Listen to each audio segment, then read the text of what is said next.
പ്രത്യേകിച്ച് യാതൊരു കാരണവുമില്ല. ഞാൻ എന്റെ ഫേസ്ബുക്കിലൊന്നും ഒരാളെ ആക്ഷേപിക്കുകയോ വ്യക്തിപരമായി ഒരു തരത്തിലുള്ള ആക്ഷേപങ്ങൾ ഞാൻ ഉന്നയിക്കാറില്ല. അപ്പോൾ ഞാൻ കോൺഗ്രസിൽ പോകാൻ പോകണു എന്നൊക്കെയുള്ള പ്രവചനങ്ങളാണ് അദ്ദേഹം നടത്തിയിരിക്കുന്നത്. ഒരു ജില്ലാ കമ്മിറ്റി മെമ്പർ എനിക്കതിലൊരു പോസ്റ്റ് ഇടണമെങ്കിൽ ഇപ്പൊ ഇവിടെയുള്ള ജില്ലാ നേതൃത്വം അതിന് സമാധാനം പറയണം. അങ്ങനൊന്നുമില്ല. എനിക്ക് അറിയത്തില്ല ഈ പൊളിറ്റിക്കൽ ഗ്യാങ്സ്റ്റർ അങ്ങനെ എനിക്ക് തോന്നുന്നില്ല. പുള്ളി അദ്ദേഹത്തിന്റെ അനുഭവത്തിലായിരിക്കും അദ്ദേഹം അങ്ങനെ പറയുന്നത്. എനിക്കറിയത്തില്ല. ഞാനൊന്നും പുള്ളിക്കെതിരായിട്ടൊന്നും ഒരു കാര്യത്തിനും ചെയ്തിട്ടില്ല. ഞാൻ സഖാവ് പുതിയ സുധാകരൻ സഖാവ് എന്നേ ഞങ്ങൾ പറയത്തുള്ളൂ. എൻ്റെ ഫേസ്ബുക്ക് പോസ്റ്റിൽ അങ്ങനെയാണ്. അതിനകത്ത് കണ്ടത് ഞാൻ പറയാം. അത് പ്രതിപക്ഷ നേതാവിന് 100-ൽ 110 മാർക്ക് കൊടുക്കണമെന്ന് ജി സുധാകരൻ എന്ന് പറഞ്ഞു എന്നാണ് പറയുന്നത്. അപ്പം ഞാൻ ആലോചിച്ചിട്ട് പുള്ളിയെ സംബന്ധിച്ച് എനിക്ക് അദ്ദേഹത്തിനായിട്ട് 1980 മുതൽ അടുപ്പമുള്ള ആളാണ് ഞാൻ. 1980 ഞാൻ DYFയിൽ വരുന്ന കാലം മുതൽ യൂണിറ്റ് സെക്രട്ടറി ആയിരിക്കുമ്പോൾ ഞങ്ങളുടെ അവിടെ ഒരു സമ്മേളനത്തിന് ജില്ലാ നേതാക്കന്മാർ ക്ഷണിക്കാൻ വേണ്ടിയിട്ട് ഞാൻ പഴയ DC ഓഫീസിന്റെ ആ പടിപ്പുരയിൽ ഇരുന്ന് ഇങ്ങനെ കത്ത് തയ്യാറായിക്കൊണ്ടിരിക്കുന്നത്. പാർട്ടി ഓഫീസിൽ ചെന്ന് അതിനകത്തിരുന്ന് കത്ത് തയ്യാറാക്കാമെന്നൊന്നും എനിക്കറിയത്തില്ല. ഞാനൊരു DYFയുടെ യൂണിറ്റ് സെക്രട്ടറി മാത്രമാണ്. അന്ന് അദ്ദേഹം അവിടെ വഴി കയറി വന്നിട്ട് എല്ലാം നോക്കി വെച്ച് അതിനകത്ത് 1-2 ആളുകളുടെ പേരില്ല കേട്ടോ, അങ്ങനെ ചെയ്യാൻ പാടുണ്ടോ എന്നൊക്കെ ചോദിച്ച്. അപ്പം ഞാൻ പറഞ്ഞു എനിക്ക് അതിനെപ്പറ്റിയൊന്നും അറിയില്ലായിരുന്നു. അങ്ങനെ തുടങ്ങിയ ഒരു ബന്ധമാണ്. അത് വളർന്നിട്ട് പിന്നെ ഇപ്പം അദ്ദേഹം ആദ്യം ഇവിടെ നിയമസഭയെ തോറ്റു. അതിനുശേഷം പിന്നെ മുനിസിപ്പാലിറ്റിയിലേക്ക് പോയി. അപ്പോഴാണ് 87-ലെ നായനാർ ഗവൺമെന്റ് ഈ ജില്ലാ കൗൺസിൽ പ്രഖ്യാപിക്കുന്നത്.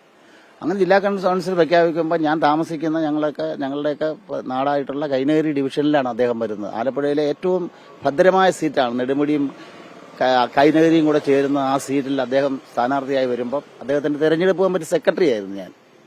ആ നിലയിലുള്ളൊരു ബന്ധമാണ്. അന്ന് ഞാൻ അദ്ദേഹത്തിന് ഒരു പോസ്റ്റർ ഞാൻ തയ്യാറാക്കി. ആ പോസ്റ്ററിലെ ഭരണചക്രം ഉണ്ടായിരുന്നു അതിനകത്ത്.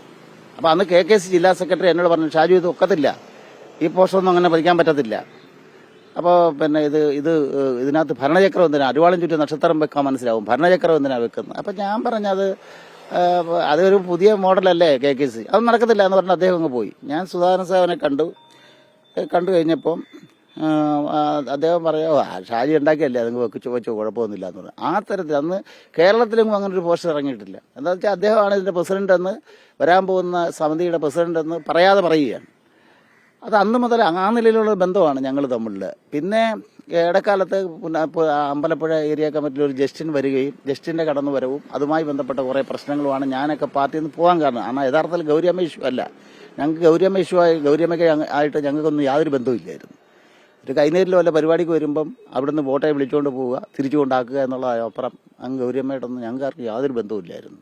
യഥാർത്ഥത്തിൽ ഈ പ്രശ്നങ്ങളൊക്കെ വളർന്ന് വന്നപ്പോൾ ഗൗരിയമ്മയുടെ ഇഷ്യൂ കൂടെ വന്നു. ആ നിലയിലാണ് ഞങ്ങളെല്ലാം പുറത്ത്. എന്നെ പുറത്താക്കി, എന്നെ സസ്പെൻഡ് ചെയ്തെങ്കിലും പിന്നീട് എനിക്ക് മെമ്പർഷിപ്പ് തിരിച്ചു കിട്ടിയ ആളാണ് ഞാൻ. എനിക്ക് തിരിച്ചു കിട്ടിയായിരുന്നു.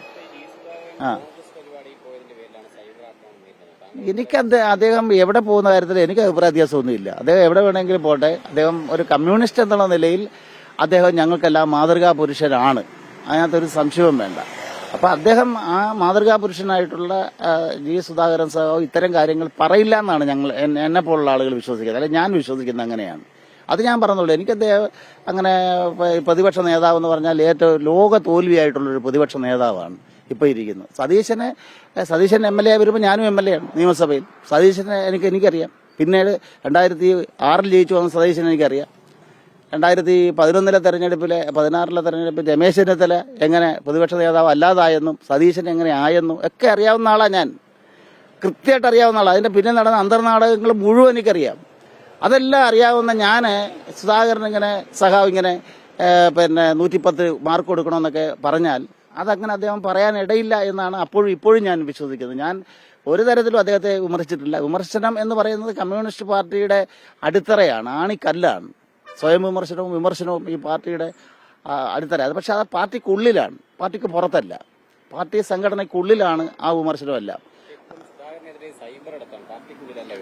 സൈബർ ഇടങ്ങളിൽ ഫേസ്ബുക്കിലൂടെ പ്രത്യേകിച്ച് താങ്കളുടെ പോസ്റ്റ്, ഒപ്പം ലോക്കൽ കമ്മിറ്റി അംഗം ജഗദീഷ്, പിന്നെ SFI നേതാവ് അക്ഷയ്, അങ്ങനെ ആളുകളുടെ പേരടക്കം എടുത്തു പറയുന്നുണ്ട്. അമ്പലപ്പുഴയിലുള്ളൊരു നേതാവിന്റെ നേതൃത്വത്തിലാണ് ഈ സംഘം പ്രവർത്തിക്കുന്നത് എന്നുള്ളതാണ് പറയുന്നത്. അതൊക്കെ ഞാൻ ഈ പാർട്ടിയിലേക്ക് വരുന്നതിന് രണ്ടാമതായിട്ട് തിരികെ വരുന്നതിന് മുമ്പുള്ള കാര്യങ്ങളാണ് ഈ പറയുന്നതൊക്കെ.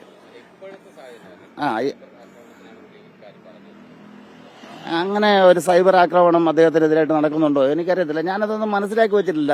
ഇതിനകത്ത് പറയുന്നില്ല ഇപ്പോഴത്തെ പ്രതിപക്ഷ നേതാവ് പറയുന്നത്, ഇപ്പോഴത്തെ പ്രതിപക്ഷ നേതാവ് വില കുറച്ച് കാണാൻ ശ്രമിച്ചതാണ് മണ്ടത്തരം. അദ്ദേഹത്തിന് 100-ൽ 110 മാർക്ക് കൊടുക്കേണ്ടി വരും. ആർക്കാണ് അങ്ങനെ പറഞ്ഞെന്നാണ്. അപ്പൊ എന്റെ ഞാൻ പറഞ്ഞേക്കുന്നത് ഇങ്ങനെ ഒരു പ്രസ്താവന സഖാവ് ജിയിൽ നിന്നുണ്ടാകുമെന്ന് ഞങ്ങൾ ആരും കരുതുന്നില്ല. ഇതൊരു വിമർശനമാണോ? ഇതാണോ വിമർശനം? ഇങ്ങനെയാണോ ആളുകൾ അദ്ദേഹത്തെ എതിരായി വിമർശിക്കുന്നു പറഞ്ഞാൽ? അങ്ങനെയാണ് അദ്ദേഹത്തിന്റെ മേലെ കുതിര കയറുക. അങ്ങനെയൊന്നും ചെയ്യേണ്ട കാര്യമൊന്നും എനിക്കില്ല. അതിനൊക്കെ വേറെ ഉത്തരവാദിത്തപ്പെട്ട പാർട്ടി നേതാക്കന്മാരും ആളുകളൊക്കെ ഉണ്ട്. എനിക്കെന്താ കാര്യം? ഞാൻ വെറും ഒരു DC മെമ്പറാണ്. പാർട്ടി ഏൽപ്പിച്ചിരിക്കുന്ന ചുമതലകൾ ഇന്നലെയും നേരം വെളുക്കുന്നത് വരെ കർഷക തൊഴിലാളികളുടെ പോസ്റ്റർ നേരിട്ട് നിന്ന് ഒട്ടിച്ചിട്ടാണ് വരുന്നത്. ചങ്ങനാശ്ശേരി മുതൽ Alappuzha railway station, bus stand, ഈ ജോലിയാണ് എനിക്ക്. അത് മുമ്പും ഞാൻ ചെയ്തിട്ടുണ്ട്. സുധാകരൻ സാറിന് നന്നായിട്ടറിയാം. അപ്പൊ അദ്ദേഹം എന്നെ ആയിരിക്കില്ല പറയുന്നത്. അദ്ദേഹത്തെ ക്രൂരമായി ചിലരൊക്കെ ആക്രമിക്കുന്നു എന്ന് അദ്ദേഹം പറയുന്നുണ്ട്. ഞാൻ അങ്ങനെയൊന്നും കാണുന്നില്ല, ഞാൻ കണ്ടിട്ടില്ല. കാണാത്തവര് ഞാൻ അങ്ങനെ പറയുന്നത് അദ്ദേഹത്തിന് അറിയായിരിക്കും. എനിക്ക് ഈ ആളുകളുടെ ഒന്നും ഫേസ്ബുക്ക് പോസ്റ്റ് അത്രയൊന്നും എന്റെ കയ്യിലില്ല.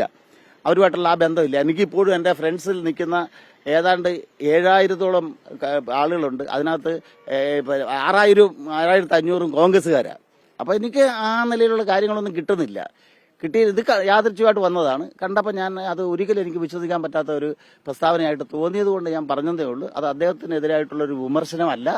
അദ്ദേഹം അത് പറയരുത്, അത്തരം കാര്യം അങ്ങനെ പറയരുത് എന്നാണ് ഞാൻ ആഗ്രഹിക്കുന്നത്. പറഞ്ഞില്ല എന്നാണ് ഞാൻ ഈ ഫേസ്ബുക്ക് പോസ്റ്റിൽ പറയുന്നത്. അതിന് അദ്ദേഹം എന്നെ അങ്ങനെ വിമർശിക്കുമെന്നും ഞാൻ കരുതുന്നു. ഞാൻ നിങ്ങളുടെ വാർത്തയൊന്നും കണ്ടില്ല കേട്ടോ. ഞാൻ നിങ്ങളുടെ വാർത്തയൊന്നും കണ്ടിട്ടില്ല. ഇന്നലെ രാത്രി ഒരു 8 മണി മുതൽ ഈ ഇപ്പം കുളിച്ചിറങ്ങുന്നവരെ ഞാനും മൊബൈലും TVയും കാണുകയോ ഉപയോഗിക്കുകയോ ചെയ്യുന്നില്ല. കാരണം രാത്രി എല്ലാം പോസ്റ്റർ ഒട്ടിക്കലായിരുന്നു. അപ്പൊ അതുകൊണ്ട് ഞാൻ അദ്ദേഹത്തെ എതിർത്തു എന്ന് അദ്ദേഹം പറയുന്ന ഏത് അർത്ഥത്തിലാണെന്ന് എനിക്കറിയത്തില്ല. അത് അങ്ങനെ ഞാൻ പറഞ്ഞിട്ടില്ല. പക്ഷേ ഈ പ്രസ്താവന അദ്ദേഹം പറയുമെന്ന് ഞാൻ വിശ്വസിക്കുന്നുമില്ല. അതാണ് അത് സംബന്ധിച്ച്.